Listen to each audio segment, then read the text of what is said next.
Your ego naturally does what your higher self wants to do. You'll really notice this once you start meditating. Once you start meditating, you know how you'll meditate and you'll try to replace your thoughts and shift your thoughts into positive thoughts. Or a negative thought pops up, you use your higher self and you replace that with a positive thought. Your ego naturally does that in reverse. When you are trying to think positive and you're trying to do better, think better, your ego will naturally come with negative thoughts. It will naturally give you self-doubt, fear, anxiety, all of those things to replace the positive thoughts. Why? Because the ego can only fathom you living in fear and doubt and all that because you've always lived that way.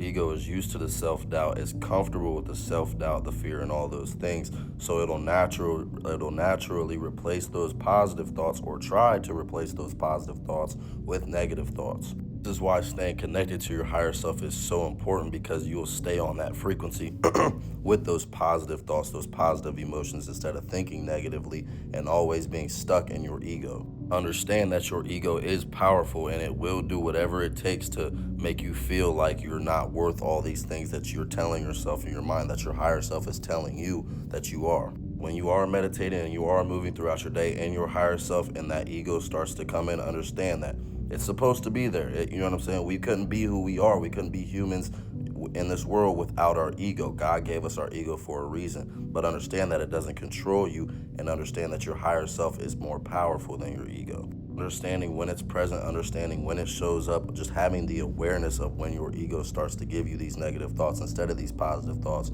will help guide you towards your higher self. It starts with the awareness.